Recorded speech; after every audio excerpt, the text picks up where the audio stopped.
President Trump is in the midst of uh, basically wrapping up a visit to France for the G7 conference. Now, this mostly happened over the weekend, and what ended up happening is not a lot of agreement with the other six nations involved. In fact, Trump had told reporters, though, despite this, that, quote, the meeting, it's been really good. I will tell you, we have had great unity. Wonderful, great unity. Now, however, reports from the ground, especially from Trump officials, report the opposite, especially in regards to the host. This would be the French president, Emmanuel Macron.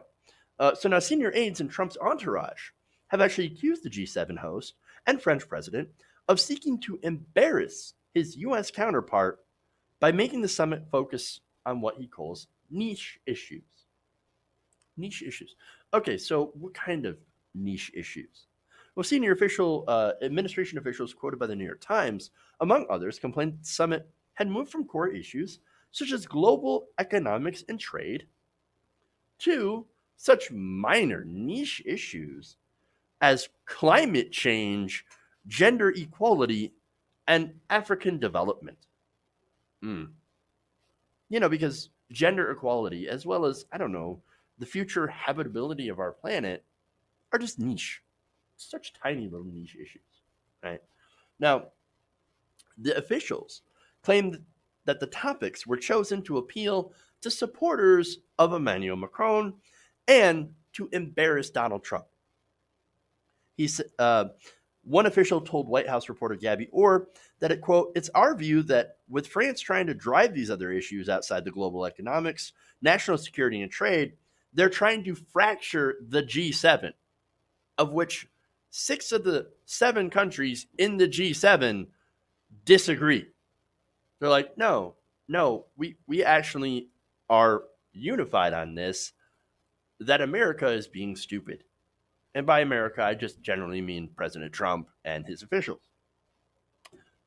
Every other country agrees that President Trump is not right. Let's say that, be diplomatic here, when it comes to climate change. Again, President Trump pulled out of the international agreement, the International Climate Change Agreement, known as the Paris Agreement.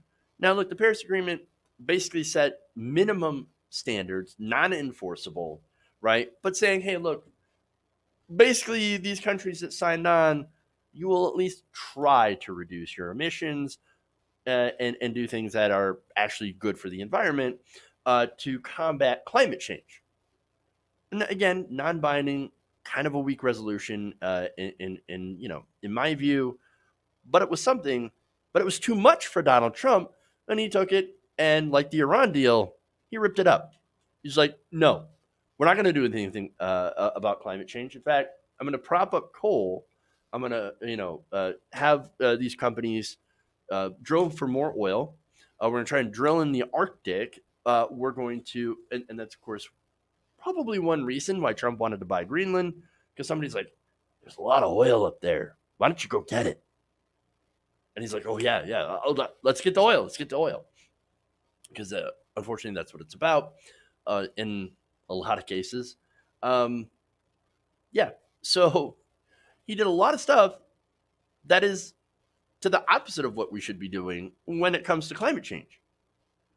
So obviously the world looks at that, at least the other members of the G7, and they're like, yeah, no. Niche issue? Don't think so. Besides, you have the Amazon that's currently on fire. You also have parts of Africa that are on fire. Speaking of African development, right? Large parts of Africa that are also on fire.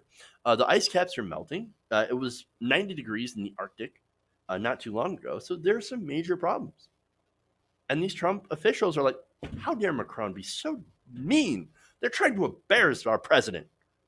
Well, now, wait a minute. So if climate change wasn't a real issue, say, and so say President Trump is right and it's an invention by the Chinese, isn't being on the side against that not embarrassing? Why would you be embarrassed for holding that view if it were true? Oh, right. It's because it's completely not true. And these Trump supporters are like, or Trump officials are like, oh crap, we know that our president's full of crap.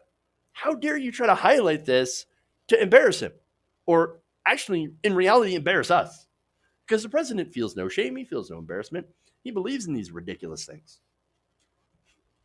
He's, of course, deeply unintelligent and has no regard for reality, for truth and factual information. Everybody around him is embarrassed. And that's the problem. They don't want to be. They don't want to be. And so they have the audacity of wanting to control what these other nations and what literally the rest of the world sees as real problems. Now, there are some U.S. officials that went further, saying that French officials had been difficult to work with in the build-up to the summit, and that the original schedule had said little or nothing about trade and the global economy until the U.S. complained, a claim French officials deny. Now, at this point, I hate to say it, but I don't believe in the words of the United States government. Of course, I guess I didn't even really believe it that much under Obama. So I've been very cynical about the United States government for a very long time. So let's be honest about that, right? But even more so today than I was before, especially on this. Now, here's the thing, right? So global trade and the global economy, are they important issues? Of course they are. But you know what is even more important? Climate change. Turns all of that. You can't have an economy without a stable climate. So yes, it's important, even if, discussing it makes baby mad. And that's what it is. And by the way, the United States, we also look bad.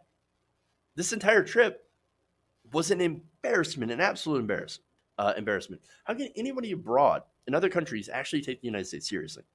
Not only is our government completely and utterly dysfunctional under Donald Trump, but there's also the realization that our politics is so broken right now that we ended up having this embarrassment elected into office in the first place.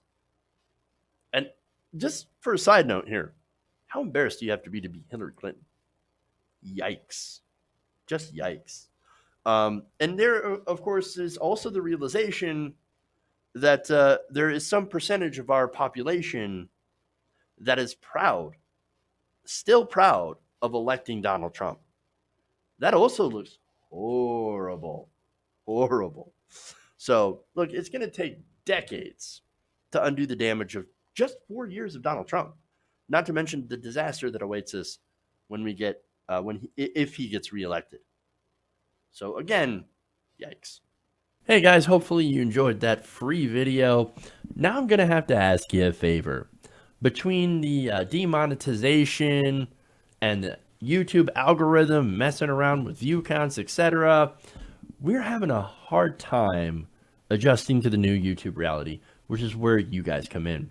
See, we have a Patreon, patreon.com/TYTNation, set up to help us rely on you guys, the viewers, instead of big corporate ads.